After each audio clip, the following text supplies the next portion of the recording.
Quelle est la différence entre les community managers et les assistantes virtuelles? Si c'est une question que vous vous posez, alors ne bougez pas, les réponses se trouvent juste après ça.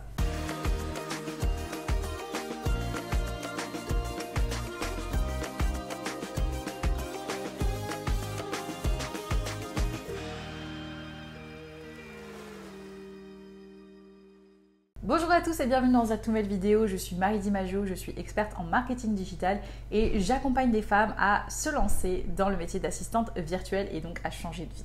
Aujourd'hui, on va parler de la différence entre deux métiers du digital, deux métiers du web qui sont celui de community manager et celui d'assistante virtuelle. Le community management, à mon sens, ça fait vraiment partie des premières activités qui ont émergé au moment de l'apparition des réseaux sociaux. Ça s'est rapidement avéré comme étant un outil assez puissant pour que les entreprises puissent établir du lien avec leurs cibles et les marques de manière générale, que ce soit des entreprises, des petites entreprises, des marques plus importantes. La notion de réseaux sociaux, elle a complètement bouleversé les codes en matière de communication et de marketing. Le premier réseau qui a particulièrement explosé, c'est Facebook, qui aujourd'hui, j'ai l'impression, est quand même de plus en plus obsolète, mais il y a toujours des gens qui y restent. Je pense qu'on a tous un profil Facebook, même si on n'utilise pas nécessairement Facebook aujourd'hui. Toujours est-il que les pages Facebook, et de manière générale, c'est un réseau qui a été le premier vraiment à avoir cette notion un petit peu de fédération où on a une communication finalement directe avec son audience et avec sa cible.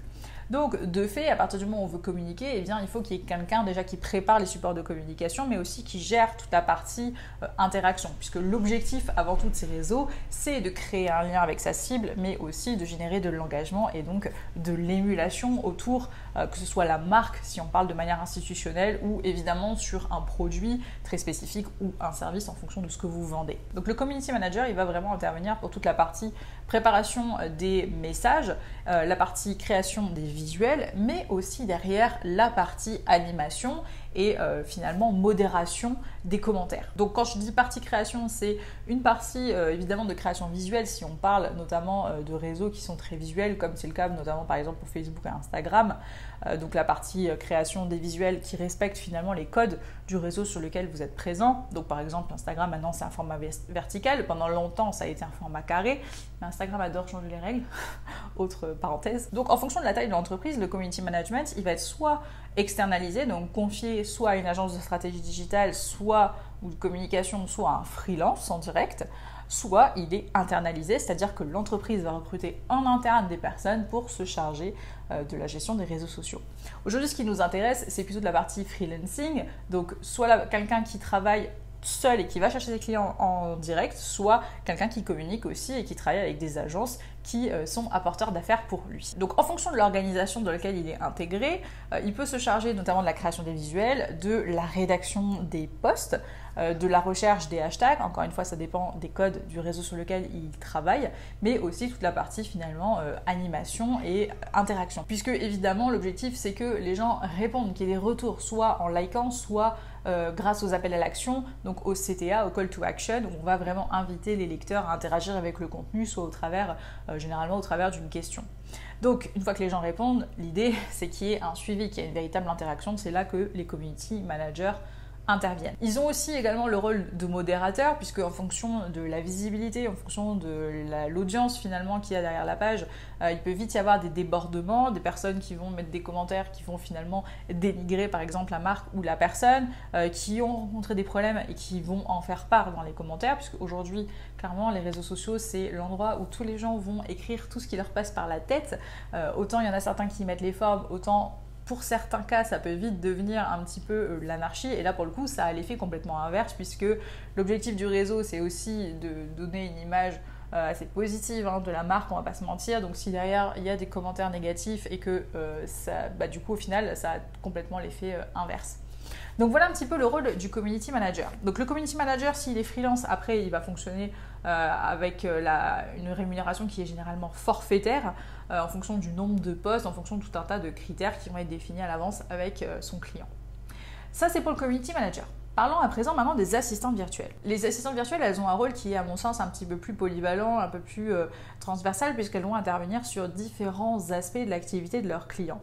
Là où le Community Manager va vraiment intervenir sur la partie gestion, animation des réseaux sociaux, l'assistante virtuelle, elle va intervenir sur tout l'écosystème finalement de l'entreprise de son client. Donc ça peut être sur le site web, ça peut être évidemment sur les réseaux sociaux, mais ça peut être aussi sur la partie Customer Care, la partie administrative, relations clients. Ce qui est important de savoir, c'est que évidemment, dans les missions qui vont incomber à l'assistante virtuelle, et évidemment ça dépend de la nature de la mission qui lui a été confiée par ses clients, mais elle va être amenée généralement à faire de l'animation sur les réseaux sociaux et donc du community management. Parce que l'avantage pour les clients d'avoir quelqu'un qui sait tout faire, c'est justement d'avoir finalement un seul interlocuteur qui va pouvoir gérer différents aspects et donc centraliser toutes les informations.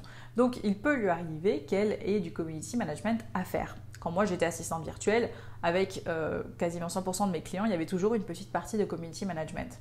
Quand je travaillais avec Lucie Rondelet, c'était notamment sur Instagram, avec la création de son compte au tout début et son animation. Ça a été au travers aussi des pages Facebook, que ce soit la publication de posts sur sa page ou sur les groupes qui étaient privés finalement aux membres de ces programmes de formation. Quand j'ai travaillé avec Céline, qui était donc thérapeute, j'intervenais sur sa page Facebook, sur l'animation de son groupe. Il y avait un petit peu aussi de communication sur Instagram.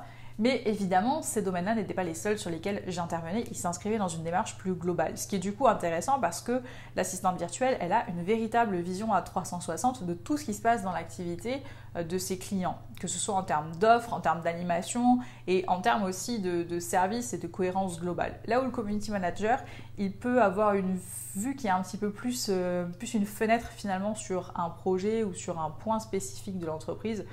Et il n'a pas forcément la vision globale parce qu'il n'a pas à intervenir sur les autres aspects. Donc je pense que c'est aussi ce qui fait la différence entre ces deux professions. Donc en conclusion, le community manager intervient sur la création de contenu sur les réseaux sociaux, la modération des commentaires et la gestion tout simplement qui est liée autour de ces réseaux, que ce soit création, programmation et derrière animation. L'assistante virtuelle, elle va interagir sur tous les domaines d'activité de son client, que ce soit sur le site internet, les réseaux sociaux en font partie évidemment, mais aussi toute la partie annexe qui peut concerner par exemple l'administratif, le support client ou la partie un peu plus technique avec par exemple, je sais pas, l'organisation d'un webinaire ou de la gestion de projets ponctuels en parallèle. Si vous voulez en savoir plus sur le métier d'assistante virtuelle, je vous mettrai juste là le lien vers ma masterclass gratuite d'1 heure dans laquelle je vous partage tout ce qu'il y a à savoir sur ce métier-là. J'espère que cette vidéo aura répondu à vos questions. N'hésitez pas à interagir en commentaire, à mettre un petit pouce en l'air si ce n'est pas encore fait et à vous abonner, surtout, c'est très important. Je vous dis à très bientôt pour la prochaine vidéo. Ciao!